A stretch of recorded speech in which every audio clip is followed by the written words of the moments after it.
Oke teman-teman semuanya, kemarin saya entry hari Rabu ya teman-teman ya, dan ini adalah hari Kamis, ini berhasil naik teman-teman, dan ini berhasil profit ya. Profit teman-teman, sudah 2 kali SL seperti itu. Jadi ini adalah strategi trading yang simple dan sederhana, menggunakan konfirmasi yang simple. Cuman harus sedikit sabar gitu. Intinya teman-teman sabar aja, karena ini pakai time frame gede. Buat teman-teman yang mau trading forex, jangan lupa sama broker XM, broker forex terpercaya teman-teman. Dan ini ada program cashback namanya dari 15 Desember 2025 sampai dengan 15 Januari 2026. Nah intinya adalah teman-teman semakin sering trading semakin untung. Kenapa? Karena di lot teman-teman itu akan dapat cashback. Caranya daftar dulu ya di broker XM, linknya tak taruh di deskripsi video. Kemudian teman-teman deposit dan lakukan trading. Nah ini teman-teman contohnya ya, untuk 0 sampai dengan 2 lot itu belum dapat cashback. Tapi kan teman-teman nanti entry terus ya. Nah dari 3 lot sampai dengan 5 lot teman-teman dapat $2 per lot sampai dengan ini teman-teman ya.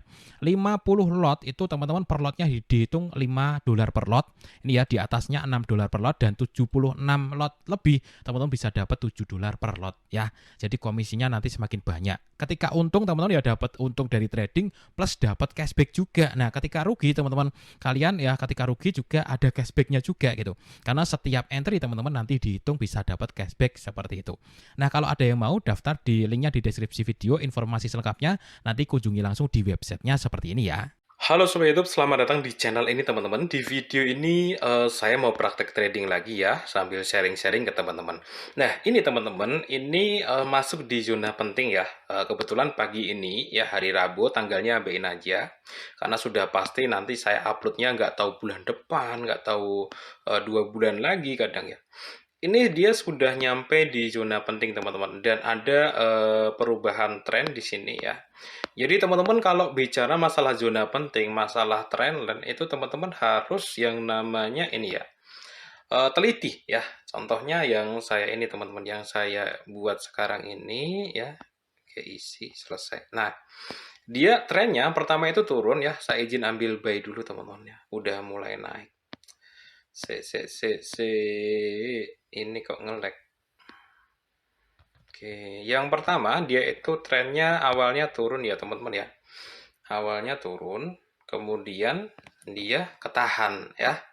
Teman bisa lihat ya dari sini nih. Ini yang pertama tuh turunnya tuh bener-bener tren turun ya. Rapi banget, tapi tiba-tiba supportnya itu berubah ya di sini. Yang tadinya harusnya di sini dia agak naik. Kemudian disinilah perubahan tren terjadi ya. Yang tadinya turun, nah dia sudah berubah di sini teman-teman. Ya, dia sudah berubah ya, keluar dari tren ini ya, turun keluar dari tren. Nah ini sebenarnya bisa juga opsi untuk entry di sini ya, SL di dalam tren sini bisa ya, yang main pakai trendline. Nah di sini teman-teman, ini ada area support, dia naik ya, diuji lagi di sini sempat ketahan. Nah ini saya bisa putuskan bahwa ini tuh daerah penting teman-teman ya, ketahan ya, artinya area penurunan itu pada berhenti di sini. Yang jual pada berhenti di area sini untuk sementara ini, yang beli juga pada masuk di area ini ya. Kemudian ketika kita zoom di zona penting sini teman-teman, ini pola candlesticknya sudah muncul ya. Di sini hammer sebelahnya buka turun. Jadi zona pentingnya oke, pola candlesticknya oke, kemudian time frame-nya pakai time frame gede ya, minimal H4, dan D1 pastikan untuk dia sedang bullish ketika buy. Itu yang saya ya, aturan saya buat sendiri ya untuk diri saya.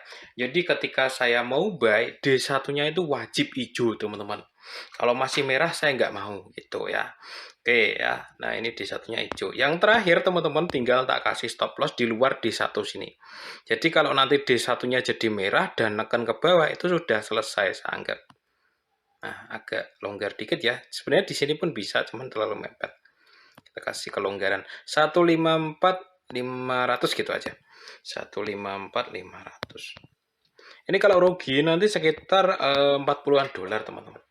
Nggak nyampe sih, sekitar kalau USD JPY itu kontraknya kecil ya. Nggak nyampe segitu. Ya sekitar, anggap aja sekitar 40-an dolar lah kalau rugi teman-teman. Oke ya, nanti tak lanjut lagi ya teman-teman ya. Sesimpel itu sebenarnya. Jadi perhatikan zona penting, kita harus benar-benar teliti. Kemudian pola candlestick-nya. Sebenarnya pola candlestick itu bukan main tebak-tebakan ya. Tapi ketika di situ ada dominance buy mulai naik, itu kita bisa masuk itu aja. Ya sebenarnya pola candlestick itu diciptakan sudah dari penelitian, bukan cuma oh pola ini artinya baik, enggak teman-teman. Ada transaksi di dalamnya yang sebenarnya bisa kita artikan gitu. Oke ya, seperti ini nih.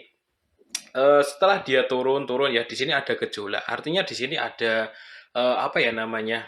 Sideway itu terjadi ketika penjualan dan pembelian itu volumenya sama. Ya ibarat yang beli 1 juta dolar, yang jual 1 juta dolar, begitu terus masuk 1 juta, keluar 1 juta kayak gitu ya. Jadinya di situ-situ aja gitu. Nah, di sini untuk 8 jam terakhir ini teman-teman dominasi yang beli ya. Dari sini ya arahnya, dari sini itu sudah dominan yang beli, warnanya hijau. Jadi saya bisa masuk di situ, teman-teman. Oke ya, sebagus apapun analisanya, saya selalu siapkan yang namanya stop loss agar teman-teman ketika saya rugi ya terbatas gitu. Ketika saya profit nggak terbatas. Itulah alasan kenapa saya nggak pakai stop loss. Jadi yang saya batasin itu ruginya, kalau profitnya tuh biarin nanti semaksimal mungkin. Itu adalah konsep yang saya gunakan. Oke ya teman-teman, tak skip dulu ya. Ini adalah hari Rabu setengah 7 pagi, tanggalnya apain aja. Oke teman-teman semuanya, kemarin saya entry hari Rabu ya teman-teman ya, dan ini adalah hari Kamis, ini berhasil naik teman-teman, dan ini berhasil profit ya. Profit teman-teman, sudah 2 kali SL seperti itu. Jadi ini adalah strategi trading yang simple dan sederhana, menggunakan konfirmasi yang simple. Cuman harus sedikit sabar gitu. Intinya teman-teman sabar aja, karena ini pakai time frame gede. Dan akurasinya tuh lumayan tinggi ya. Jadi lebih sering profitnya daripada invalidnya kayak gitu teman-teman. Oke, saya simpulin ya teman-teman ya. Jadi yang pertama tentu yang kemarin saya bahas itu adalah zona penting, dan di zona penting itu kita cek di sini apakah polanya sudah ada signal untuk masuk atau belum. Kemudian zona penting pola candlestick ya, dan antara time frame H4 dan time frame D1 itu harus satu arah. Itu adalah aturan yang saya buat sendiri ya, saya juga nggak nyuruh kalian juga buat ngikutin sih. Tapi kalian bolehlah coba-coba ya, siapa tahu cocok juga. Gitu teman-teman ya. Kenapa H4 plus D1 harus satu arah? Karena time frame ini yang saya gunakan gitu. Kalau H4 signalnya buy, D1-nya minimal harus hijau. Artinya apa? Kalau candlenya hijau pas saya masuk, itu pas lagi pembelian yang lebih dominan. Meskipun nanti bisa juga tiba-tiba ada yang jual gede ya, tiba-tiba turun kayak gitu bisa juga. Makanya selalu sediakan stop loss. Nah, di sini stop lossnya di sini. Untung banget teman-teman kemarin nggak kena SL ya. Kemarin tuh turun dulu ceritanya. Kemarin turun dulu, hampir kena ini ya, baru naik ya. Jadi pakai SL itu jangan terlalu deket ya teman-teman ya. Jangan terlalu deket ya. Agak longgarin gitu ya. Karena kalau teman-teman SL-nya terlalu dekat juga nanti bakalan sering kena ya teman-teman ya. Oke ya, sekian dulu ya sharing dari saya pada kesempatan kali ini. Kalau ada teman-teman yang bertanya, tanyakan aja di kolom komentar.